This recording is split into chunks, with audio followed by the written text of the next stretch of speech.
In the 90s, you could buy a brand new Toyota Camry for $18,000 that would last 300,000 miles with basic maintenance. Modern cars are faster, safer, and more advanced than ever before. They're also worse.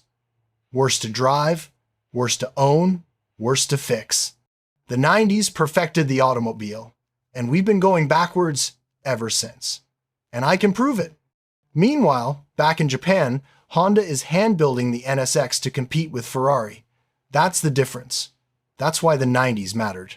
I admire 50s and 60s British sports cars. It's purely about their charm. During this era, British manufacturers were honing the roadster concept, which significantly shaped modern design. These cars exuded a unique style and simplicity that became rare in later years, appealing to everyday drivers despite their quirks.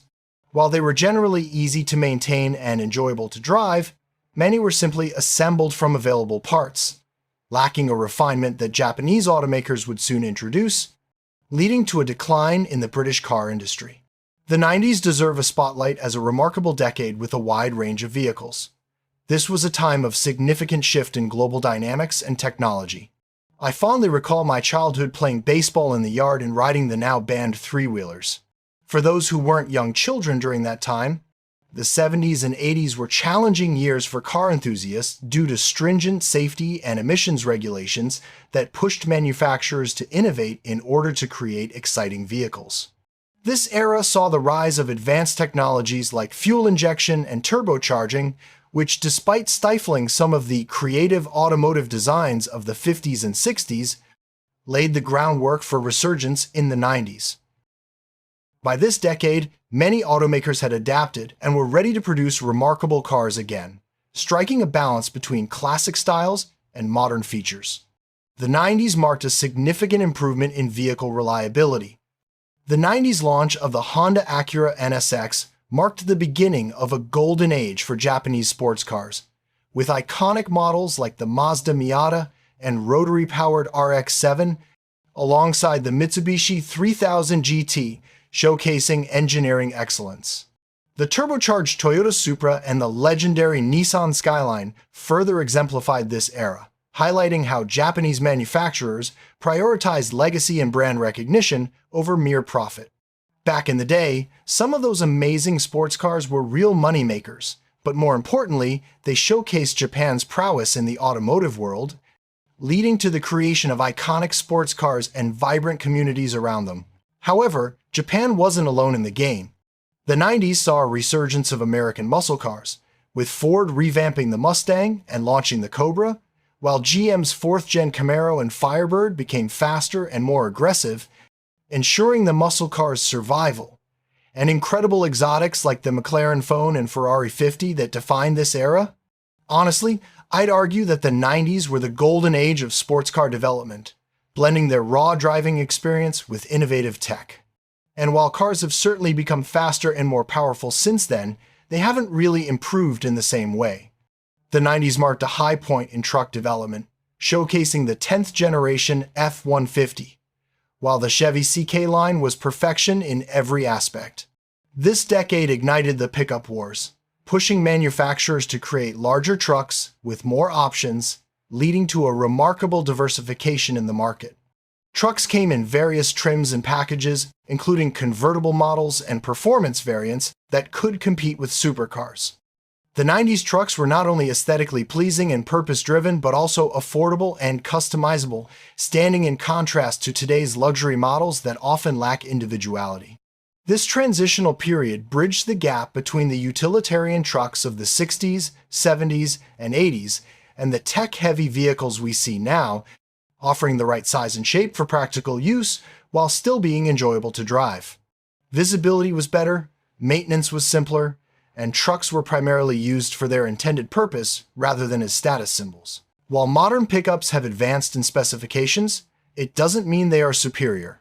In the 90s, if you needed a truck that could tow 10,000 pounds, you could easily find something like an F-350 Super Duty, while regular trucks were just for everyday tasks.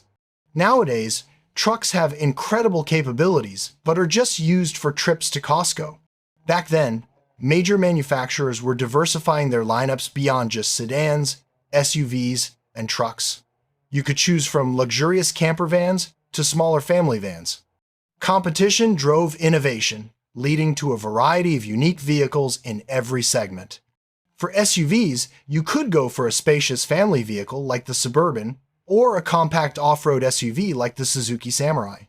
Regulations hadn't yet limited the fun options, and manufacturers were eager to create diverse vehicles. During this time, economy cars, trucks, sports cars, and luxury cars were all at their peak. Many modern luxury vehicles didn't skimp on material quality. The 90s models like the Lexus LS 400 and Mercedes 500e featured thick leather and true luxury. Even the Lincoln Town Cars, while not as fancy, were known for their reliability. I once drove a late 90s Toyota Avalon and was amazed at how much nicer it felt compared to my newer SUV. I used to believe that cars had significantly improved since the 90s, but in reality, I could have opted for a high-spec Japanese model from that era for a fraction of the cost of my disappointing SUV, which would have offered a more enjoyable, reliable, and comfortable driving experience. The late 80s and 90s marked the rise of luxury SUVs, with manufacturers prioritizing comfort, leading to a remarkable enhancement in overall vehicle comfort during that time, even beyond luxury models. The interiors of 90s cars were vibrant and distinctive, featuring everything from the driver-centric design of the Supra to the elegant finishes in the S-Class and BMW 850. Today, automakers seem to prioritize cost-cutting by consolidating controls into large touchscreens, focusing on software updates for repairs, whereas the 90s were all about enriching the driver and passenger experience. During that decade, features once reserved for luxury vehicles, like heated seats and dual climate controls, began to appear in more mainstream cars. While I don't consider the 90s the pinnacle of automotive design, an honor I reserve for the craftsmanship of the 50s and 60s, there's a certain charm in the simpler design language of 90s vehicles, particularly trucks, which maintained a consistent look that didn't rely on aggressive styling gimmicks. The vehicles of the past were modest and effective. Their performance was undeniable. There's a certain charm in a well-executed simple design, which seems lost in today's landscape, where cars often resemble amorphous blobs, a trend partly driven by regulations. The 90s marked the last era of uniquely designed production cars with sizes that actually suited the roads, especially in places where oversized SUVs and trucks often struggled to avoid collisions, typically carrying just one occupant. In contrast, vehicles from the 90s, even the larger models, would be considered compact by today's standards. Regarding safety, while death rates have significantly decreased since the 1960s, the decline has stagnated since the 90s, with recent years showing a troubling rise in fatalities despite advancements in safety technology. Today, the highest death rates are found in trucks, debunking the myth that larger vehicles ensure safety. Passenger cars and crossovers consistently outperform them in crash tests. If we reverted to the smaller, less powerful vehicles of the 90s, we could potentially reduce fatalities on the roads. Pedestrian fatalities are nearly double what they were in the 1990s. The early 2000s marked a low point for pedestrian deaths, while the 2010s saw improved statistics for accidents. In the 1990s, vehicles were not as advanced in crash safety, but the culture favored smaller cars, leading to less severe accidents. Today, larger vehicles dominate the roads, and visibility is often compromised, contributing to increased risks for pedestrians. Despite advancements in crash test ratings, the overall safety numbers have not significantly improved. Cars from the 1990s offered reliability, quality, and enjoyable driving experiences. While there have been notable improvements in the automotive sector, the core issues remain. There have certainly been many changes in the automotive industry, but many of these have been unnecessary or even harmful. I believe that cars reached their peak in this past decade, which is reflected in the declining value of average vehicles from that time. What went wrong? The reality is that several factors contributed to this situation, which may seem unrelated, but are connected. One major factor is the introduction of CAFE standards in the 70s. aimed at addressing the fuel crisis caused by large American cars. These standards penalized automakers for not meeting fuel efficiency targets, but light trucks were exempt. As a result, manufacturers began converting many vehicles into light trucks, which now make up about 80% of all vehicles in the US. Instead of focusing on creating more economical cars like in the 90s, the industry shifted to producing larger vehicles to bypass these standards. This trend has allowed manufacturers to sell fewer vehicles while increasing profits, leaving first-time car buyers with limited options. The EPA regulations are why we don't see the small, cool trucks like those from the 70s, 80s, and 90s anymore. These trucks struggle to meet fuel economy standards, while larger SUVs can easily comply because their size allows for fewer restrictions. As a result, manufacturers have shifted away from producing the smaller vehicles we once enjoyed. Cars today look very different due to strict safety regulations, leading to what some call blob cars, which bear little resemblance to their older models. With fewer cars being made, the ones that are produced tend to be pricier and packed with features. Since the 90s, cars have become more advanced with navigation systems, touchscreens, and various cameras, which, while impressive, often lead to more issues and keep service centers busy with new problems. Additionally, advancements like direct injection can harm engine longevity, making the reliable fuel injection systems of the 90s seem superior. Nowadays, it appears that manufacturers are less focused on creating better cars. We reached the pinnacle of innovations decades ago, and now the focus seems to be more on selling unnecessary features rather than the essential aspects of driving.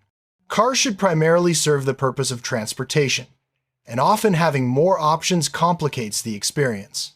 Simplicity and durability make it perfect without the need for extra features, which could lead to potential failures. Similarly, a mid to late 90s Honda Accord or Toyota Camry embodies this ideal, yet manufacturers today are structured to produce vehicles loaded with costly and unnecessary features. The revenue generated from data collection in modern cars surpasses that from traditional sales. Car culture has also shifted significantly since the 90s and early 2000s, with community gatherings losing their charm to social media and a focus on extravagant vehicles. While there are still positive communities out there, the overall landscape, especially in performance circles, has become quite toxic. It's important to celebrate some of the remarkable vehicles from the 90s that still resonate with enthusiasts today. We had various vans in the 90s, one of which became my first vehicle. That truck, with its manual transmission and modest four-cylinder engine, was a joy to drive. I foolishly sold it for a Mustang, which I later regretted, and then bought a 1998 Crown Victoria that was a massive, yet reliable ride. I found that the vehicles from the 90s have generally given me fewer problems than newer ones.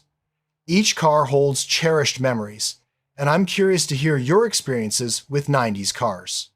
I am asking, was this truly the golden age of automotive innovation? Share your thoughts in the comments.